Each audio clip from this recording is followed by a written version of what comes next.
This week on Rock and Roll Grad School, you gotta feed your sea beasts the red meat. We're talking with Daisy Dead from The Dead Deads. They've been praised by groups such as Kiss and Cheap Trick, and they are out on tour with The Darkness right now.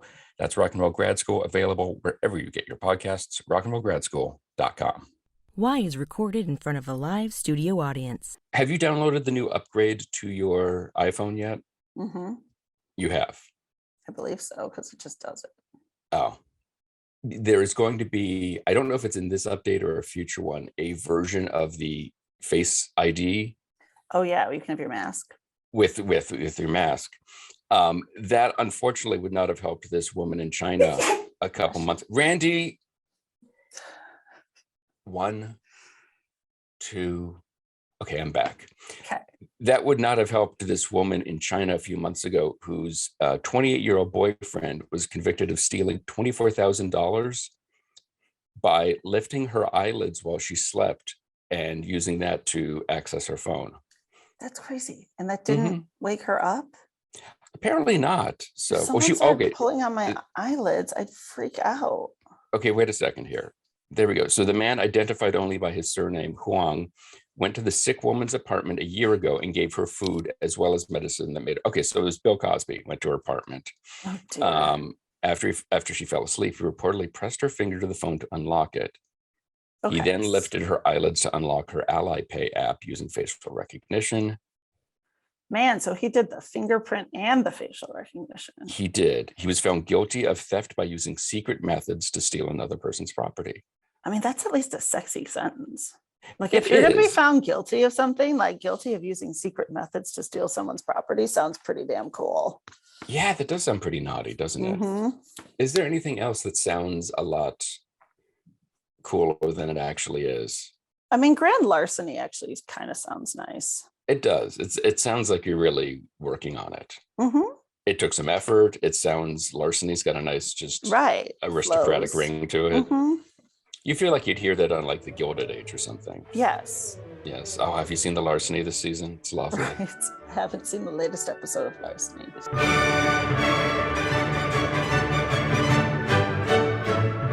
This is Why, with your hosts, Heidi Hedquist and Luke Poling.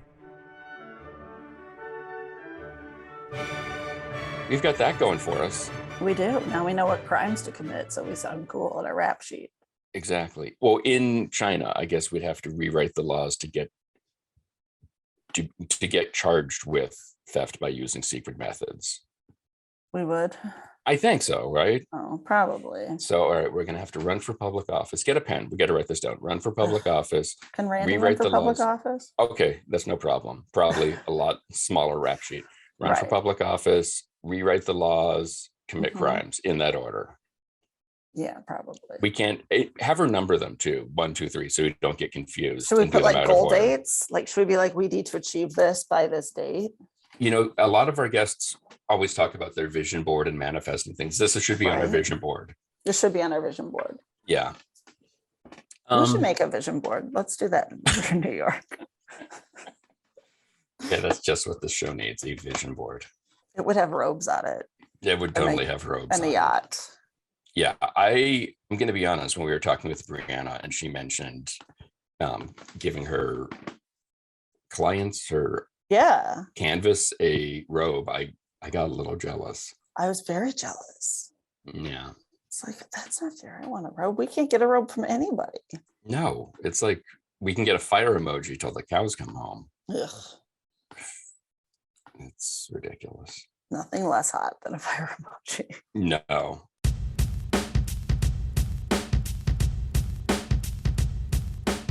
Your work is so beautiful. How long does it take to paint a person's whole body? Are you mostly doing whole body, or what are you?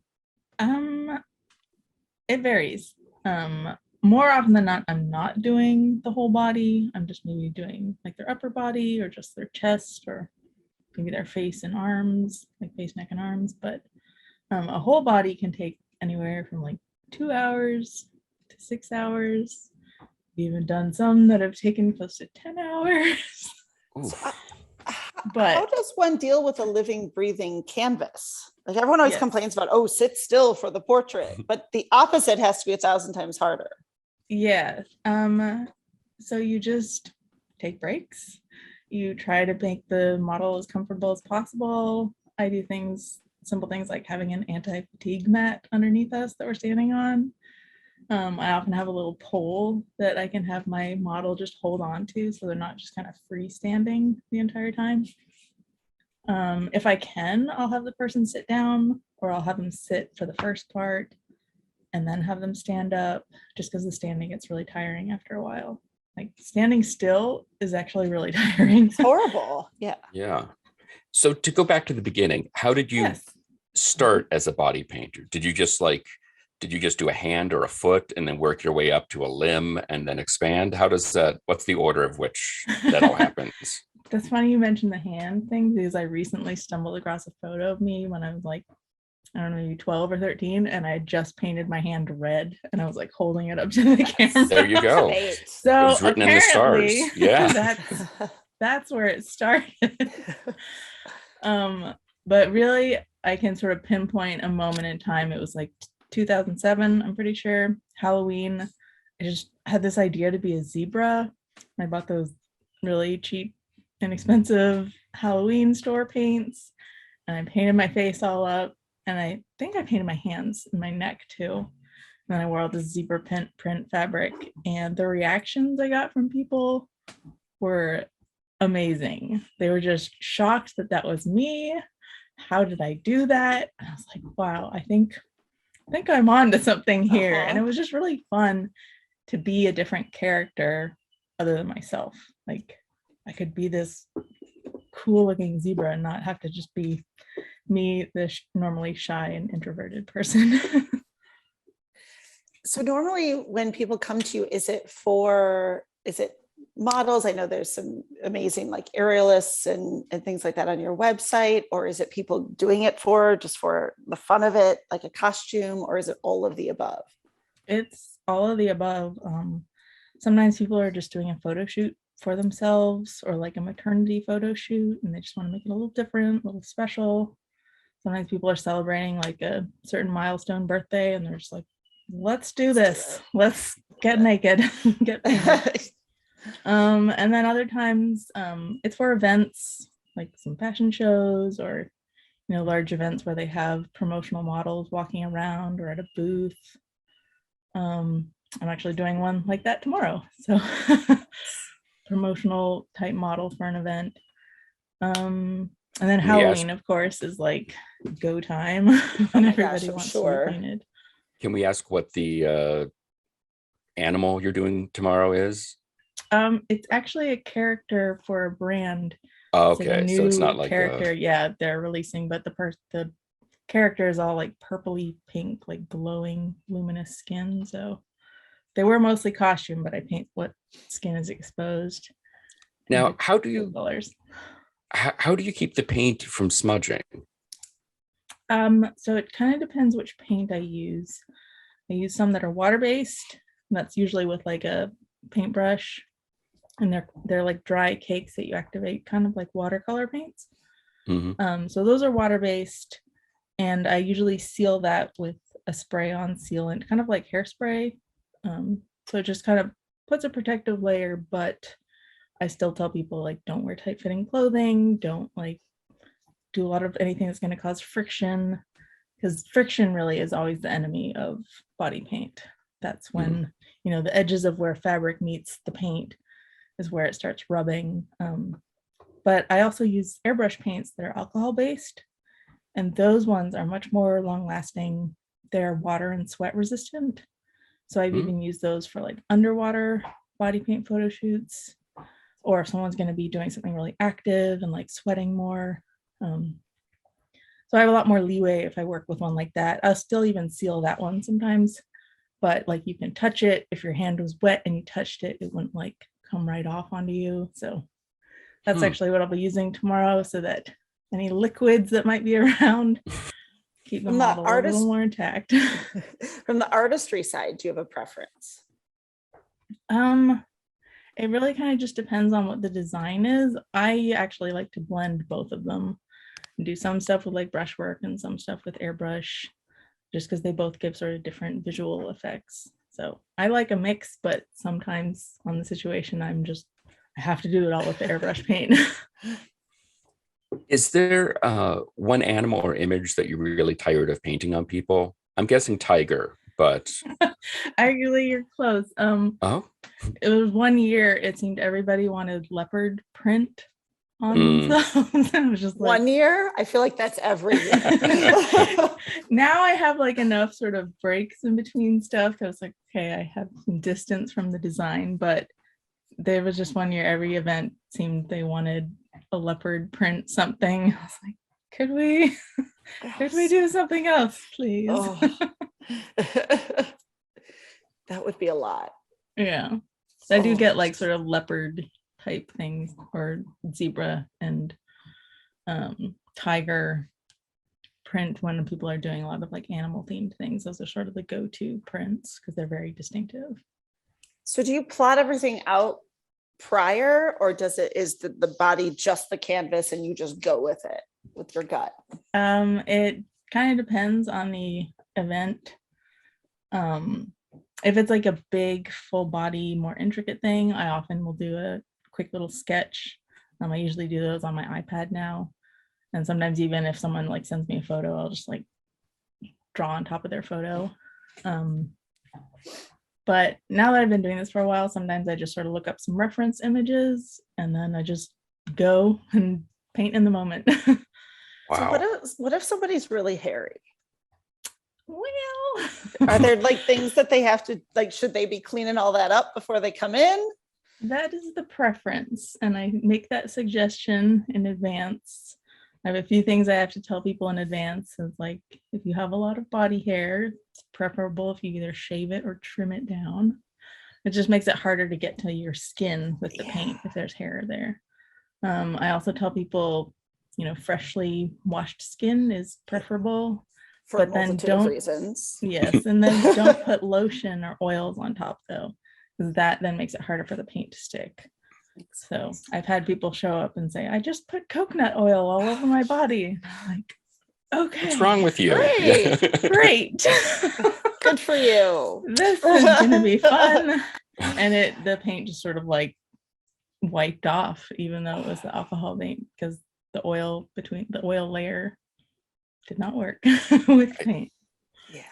To work with somebody, especially on a nude body, is such a incredibly intimate relationship that you're having with them. Mhm. As an artist, what is that relationship like? Are you talking to them while you're painting? Are you just put in earbuds and you're listening to like a podcast while you're going to town? Right. I try not to listen to anything. I'm usually talking to the person, especially if they've never done this before. I want them to feel as comfortable as possible. I try to put myself in their shoes, how they would feel. They suddenly just have to take off all their clothes right in front of me. And that's how we have to start, is take everything off now, please. Right.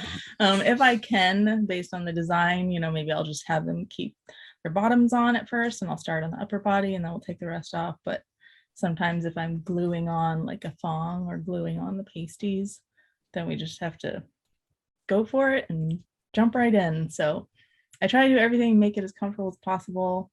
I often have a space heater if it's cold out, that's like right there. I have a little robe, or I tell people to bring a robe just to like drape over their shoulders.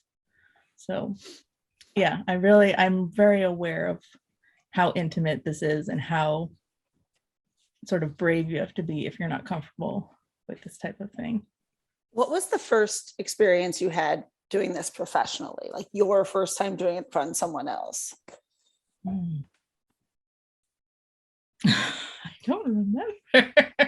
Well, that's It's a good. good That means sign. it It's a wasn't great sign, traumatic. yeah. So that's good. I think it might have been for a Halloween event. I think that was what it was. I was painting some performers and sort of some like dragon-y type designs. I think that was maybe one of the first ones where I was like, all right, here I go. I got to paint these people instead of myself. And you mentioned the trying to make everyone as comfortable as possible with any of these. Are you working mostly with models or performers, someone who's sort of used to some of that stuff or the idea of that? Or are you working a lot with, I don't want to say the general public, Certainly not the Mhm. great unwashed, but are you working with people who are just, this is completely out of their comfort zone? It's both. Probably early on, it tended to be more people who are performers or professional models or people working for an event. Um, but now it's kind of a mix of people who just want to do body painting for the fun of it, to experience it, to do a photo shoot. Um, yeah, and for the people who have never done this kind of thing before, I do try to keep it on the shorter side of a session, just Mhm. because I know it's kind of asking a lot of a person if they haven't done this before. To stand more than 4 hours, even 3 hours is kind of like, that's about Mhm. where I want Yeah. to push this. Um, so yeah, I've done a mix of both. I've painted on all sorts of bodies, all sorts of body shapes, all sorts of body skin tones. Um, Painted all the parts, all parts of bodies. So nothing really surprises me anymore. Is I there a just hardest part to paint? um honestly, sometimes it's painting down at people's feet and like the lower part of their legs, because that usually means I'm like lying on the floor or sitting on the floor to get Mhm. that area. I mean, you can get people to sort of stand on a stool sometimes, but that just gets kind of precarious and not super safe, and it's hard to do for a long time. So I usually put myself down there, and I even wear contractor knee pads now, so that Mm, 'cause I'm key. often Yeah. on my knees to get low enough. So if someone's short, especially, to get low enough to like paint something on their stomach, it means that I'm usually on my knees on the floor. As an artist, and obviously you can snap photographs of your work, but it's your art's temporary. It's not going to last. Mhm. Is there a particular image you did or design you did that you wish could have stayed always? Wish no one would ever shower again? Mm.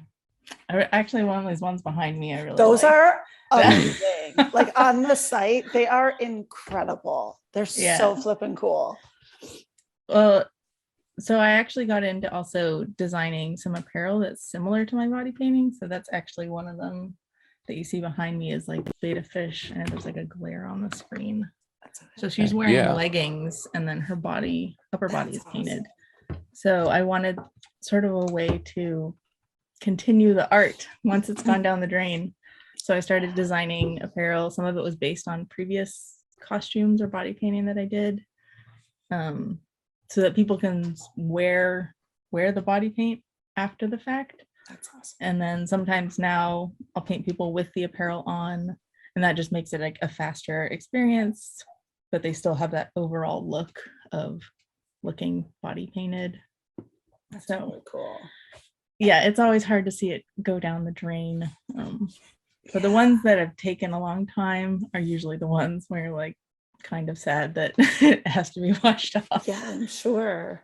I had a friend, one of my best friend is, has psoriatic arthritis, and she was flown out to New York she was body painted by some pros. I was hoping that I was like, who did your body paint? I was hoping it was you, but she they did this amazing job, and they took pictures for magazines and all these things. And we were in New York for 4 days, and that girl, anything that didn't show was not washing off until the last minute, because it was so beautiful, and she didn't want to lose it.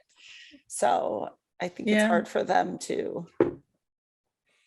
Is there a Yeah. skill? Oh, sorry. Go ahead. Oh, I was gonna say some people have slept in their body paint. Yeah. I know, like Yeah. as long as you can sleep very still, it'll probably last. But if you trash around in your sleep, your sheets are gonna be a mess. Yeah, that mine would not work. I have a thrasher, so. Is that something that if it does get smudged, can you touch that up, or do you just have to go back to bare skin and start again? Usually you can touch it up. At a certain point though, you can only put like so much paint on the skin before it starts to like crackle or just not look as good. But yeah, usually I try to touch it up if I'm there, if it's an option, because stuff happens. People spill, people drip water when they've gone to wash their hands or something. So Mhm. you just have to kind of roll with it and learn how to fix stuff without making a big deal about it too. Or even sometimes I've spilled a little bit of paint. And so, okay, this is what this is going to look like now. And now we're going to modify the design to mask whatever just happened. I feel like I always hear this legend of, when you're painting somebody, I feel like it goes back to like Goldfinger. Yeah. And you're supposed to leave one little patch of the skin clear so that it can breathe. Is that true? And how freaked out were you the first time you did a full body paint of like, I hope I'm doing this right and don't kill this person? So that is not true, thankfully. Okay. It has to do with so first of all, regular body paint is just fine to cover your entire body. We breathe through our noses and mouths. We don't breathe through our skin. So there's no issue for anyone who hears that. If you're using professional grade body paints, you're fine. I think where there is like a granule of truth to that is if you're using something that's not meant for your skin, you cover your entire body up with it, and then you can't like sweat properly or like cool down. And that's when you start leaning into like heat stroke and stuff like that. So, Okay. people use like acrylic paints or something, which are not meant for your skin all over. Early on when I was wearing costumes, I painted myself entirely with, my upper body with liquid latex. That was like wearing a rubber glove on my upper body. So all my sweat was just completely trapped. And once my sweat got cold, I got very cold. So I try to talk people out of liquid latex anytime someone brings it up. Because I know what I'm doing to people because I've experienced it. I know what I'm inflicting on them sometimes when it's cold outside. I'm like, I know how cold you feel right now because I have been painted too. But yeah, if you're using professional grade body paints, they're like makeup, but different pigments. So it's just highly pigmented makeup in a sense. If you're using stuff like that, you can cover your entire body and it's fine. You don't want to stay in it for days and days and days. Just you don't wear makeup for days and days and days without washing your skin. Right. So kind of how do you physically paint yourself? That seems super difficult. Very carefully and with a mirror. Yeah. Flip it, right? You got to reverse everything. So you get used to, looking in the mirror and looking where you're doing in the mirror, and you hold your hand a little differently too, because you're pointing the brush at yourself. And so when I started painting other people, I actually struggled a little bit because I was having to change just the physical way I held the brush, and the muscle memory had been totally different for myself, painting myself versus painting on someone else. So there was a little bit at the beginning where I'm like, I promise I know what I'm doing. I just haven't done it facing this direction before. So it took some time to work through that muscle memory I developed. But now I actually have the opposite problem because I don't paint myself as much anymore. But when I do paint myself, I'm like, how did I used to do this? There's no way. Yeah, it's fun though. So in addition to, go ahead. Go ahead. You go. Well, in addition to all the work you do with body painting, you also do a ton of other stuff too, from costumes and is the body, what stands out as your favorite?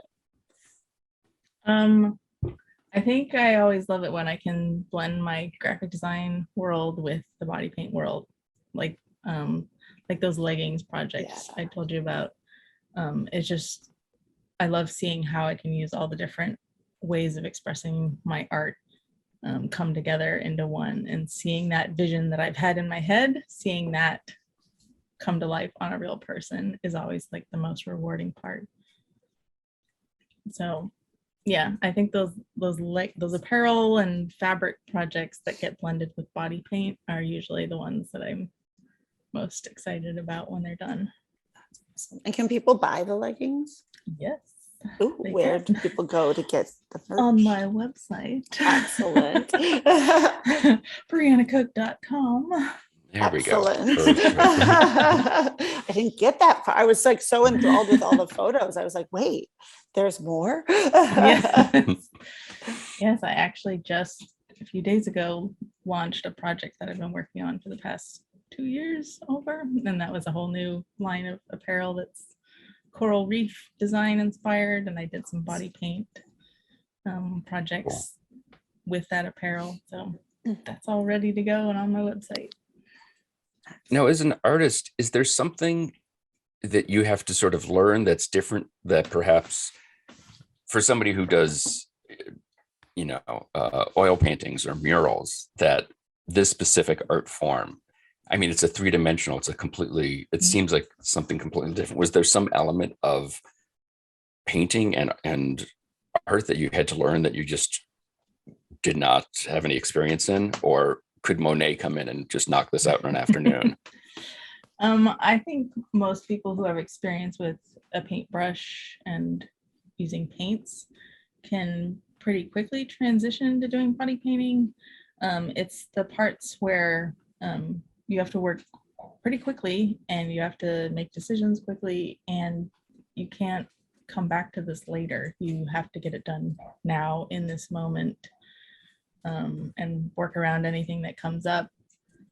So that's the kind of thing that sometimes other artists might struggle with, is that, you can't just have your painting set up and come back to it a couple hours every day. You have to get this done now in this moment with this person. And then the other aspect that sometimes is surprising to people is just sort of the physical fitness aspect of it, because you're moving around a lot. You're often kind of squatting down, standing back up, squatting back down again. And after a long day of body painting, I can definitely feel it. It feels like you've gone to the gym because you've been moving around so much and done a bunch of squats. So that's a different part, is that you're moving around and having to still do the same quality of work, even if you're lying on the floor trying to paint someone's legs. Do you do work back to back? Like, can you do multiple people in a day or 2 days in a row? Yeah, some events, or even at Halloween, I just sort of have back-to-back appointments, just one person after the other. Some events, maybe I'm painting 4 different models and it's just next person, next person, next person. So there's a certain level of stamina that you kind of have to develop, that the last person gets the same quality of work as the first person got. So that does take some work to build up to that level of being consistent and being able to work through multiple hours, take some little breaks, but get a lot done in a very short amount of time. Yeah. Do you have a particular pattern, or I guess since you're doing a lot of animal work, just what's the skin, the texture that you just love doing? Is it sort of the reptile skin, or is it feathers? What's your kind of like, you rub your hands together and go, oh, this is going to be fun? I think I'm known for like scaly, fishy, dragony things, and I love doing them. So I don't mind when they keep coming up over and over, but I think that is one of the things I've become known for, is like scale, texture, and patterns. I even make some of my own stencils now because I know how I want certain scales to look. So I cut them out on my Cricut cutting machine, and so it's my own signature look. That's cool. And so does that speed up the process, I'm assuming? Yeah, it does. Stencils can make a huge difference in making stuff go faster and be like a really impactful pattern without having to take up a ton amount of time. So I love having stencils in my kit, in my arsenal. And so I'm assuming you do the whole face, everything. When you say body painting, it's not like someone has to go to hair and makeup. Your makeup for everything, correct? Correct. I can do the person's face if it's sort of more a standard beauty makeup. For lack of a better word. That's not usually what I specialize in. So that's when I would suggest them to hire a separate makeup artist if they have a lot of that kind of look with body paint on the bottom. I also don't do a ton of hair stuff. I have some skills. I have some tools in my kit because it inevitably comes up sometimes. Oh, we need to tie your hair back, or make me look like a carrot. Sure. Yeah. But I don't I don't usually focus on doing hair stuff. I sort of let the people who are specialized in doing hair do the hair, and I do the body paint.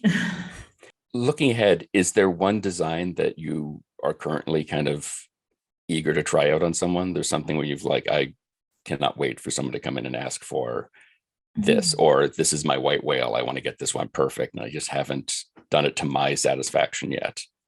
Oh, huh.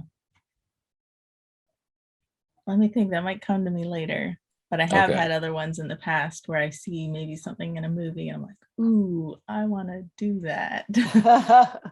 So, or just sort of that challenge of seeing if you can make something kind of similar. So a lot of the ones from Marvel movies, or those ones are fun to do, like Gamora and Drax. And I just did a Venom character somewhat recently. So those are always That's, fun. yeah, that's got to be challenging. Yeah. I did the mouth on his neck. So it was like his Awesome. jawline was sort of the upper part Mhm. of the mouth, and then it extended down the bottom, and then just painting it with the perspective so that it looks like it was a little more three-dimensional. That's cool. Doing a lot of like fooling the eye is a really common thing because you're working on a flat-ish surface where you're trying to make something look dimensional on it. So learning how to create lots of illusions is a really big part of body painting. Yeah, I would not know where to start. Yeah, like making like things look shiny that are on the skin. So just a lot of little effects, light and shadow, how to add, highlights and shadows that make something look really dimensional and shiny while it's just on a flat skin surface.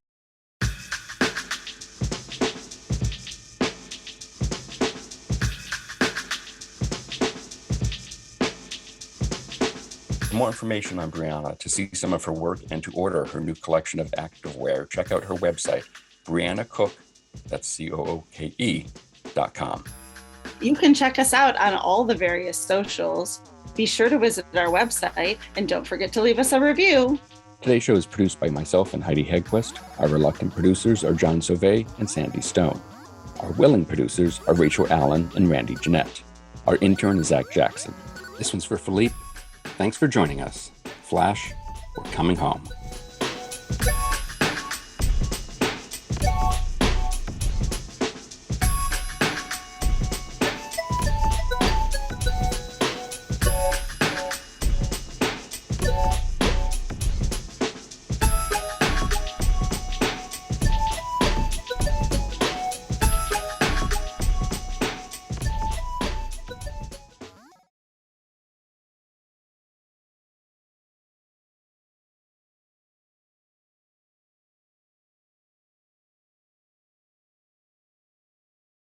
Nigel, is that you?